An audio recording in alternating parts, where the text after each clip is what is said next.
আসসালামু আলাইকুম। আজকে আমি আপনাদের সাথে শেয়ার করব খুব সহজে মচমচে নিমকি তৈরির রেসিপি। আপনারা যদি এই রেসিপিতে নিমকি তৈরি করেন তাহলে কিন্তু ১ মাস বা ২ মাস ঘরে সংরক্ষণ করে খেতে পারবেন।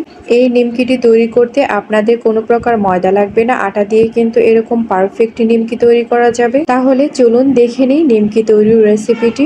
নিমকি তৈরি করার জন্য প্রথমে আমি একটি বোলের মধ্যে নিয়ে নিচ্ছি ২ কাপ আটা। আপনারা চাইলে কিন্তু ময়দাটাও নিতে পারেন, কিন্তু আটা দিয়েও কিন্তু পারফেক্ট নিমকি তৈরি করা যায়। ২ টেবিল চামচ সাদা তেল দিয়ে দিচ্ছি। অবশ্যই কিন্তু তেলটা দিতে হবে। তেল না দিলে কিন্তু নিমকি একদমই মচমচে হবে না। ২ কাপ আটা নিয়েছি, তাই আমি এখানে দিয়ে দিচ্ছি ২ চামচ চিনি। অবশ্যই কিন্তু চিনিটা দিবেন। চিনিটা দিলে কিন্তু নিমকিটা খেতে অনেক ভালো লাগবে। ১ চা চামচ লবণ দিয়ে দিচ্ছি। ১ চামচ কালো জিরা দিয়ে দিচ্ছি। কালো জিরাটা অপশনাল, আপনারা না চাইলে নাও দিতে পারেন। ১ চামচ বেকিং পাউডারটা দিয়ে দিচ্ছি। অবশ্যই কিন্তু বেকিং পাউডারটা দিতে হবে। বেকিং পাউডারটা না দিলে কিন্তু মচমচে কখনোই হবে না। এখন হাত দিয়ে শুকনো উপকরণগুলো খুব ভালো করে মিক্সড করে নেব। এমনভাবে মিক্সড করে নিতে হবে যাতে করে আটাটা তেলের সাথে খুব ভালো করে মিক্সড হয়ে যায়। মিক্সড করে নেওয়ার পর আটাটা এইভাবে চাপ দিলে কিন্তু দলা পাকিয়ে যাচ্ছে, আবার চাপ দিলে কিন্তু ভেঙে যাচ্ছে। অবশ্যই এই সময় বুঝতে পারবেন যে মিক্সড করে নেওয়াটা হয়ে গেছে। মিক্সড করে নেওয়ার পর আমি এখানে নর্মাল পানি নিয়েছি। কোনো প্রকার গরম পানি কিন্তু নেওয়া যাবে না। নর্মাল পানি দিয়ে এই ডোটা তৈরি করে নিতে হবে। এইভাবে করে অল্প অল্প করে পানি দিয়ে ডোটাকে তৈরি করে নিতে হবে। ডোটা তৈরি করতে আমার প্রায় হাফ কাপ পানি লেগেছে, আপনাদের কম বা বেশিও লাগতে পারে।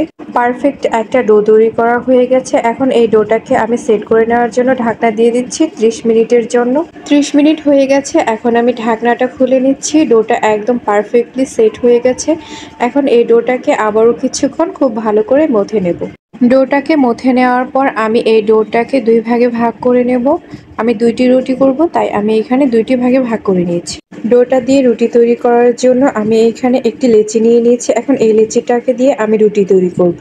আমরা ঠিক যেভাবে রুটিটা তৈরি করি ঠিক সেইভাবে রুটিটা তৈরি করব। এই রুটিটা কিন্তু একদম পাতলা টাইপের হবে। রুটিটা আমার তৈরি করে নেওয়া হয়ে গেছে। এখন আমি আপনাদেরকে রুটিটা দেখাচ্ছি ঠিক কেমন হয়েছে, আপনারা দেখে বুঝতে পারছেন।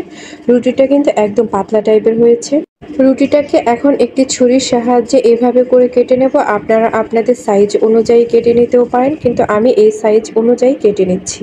নিমকিগুলো আমি ছোট সাইজ করে কেটে নিচ্ছি। আপনারা চাইলে কিন্তু নিমকিগুলোর সাইজ বড় করে নিতে পারেন। নিমকিগুলো কেটে নেওয়া হয়ে গেছে। এখন এগুলোকে তেলে ভেজে নেব। নিমকিগুলোকে তেলে ভেজে নেওয়ার জন্য আমি একটি কড়াইতে পরিমাণ মতো তেল নিয়েছি। তেলটাকে হালকা গরম করে আমি নিমকিগুলো দিয়ে দিচ্ছি। নিমকিগুলো কিন্তু একদম গরম তেলে দেওয়া যাবে না। গরম তেলে দিলে এগুলো পুড়ে যাওয়ার সম্ভাবনা রয়েছে।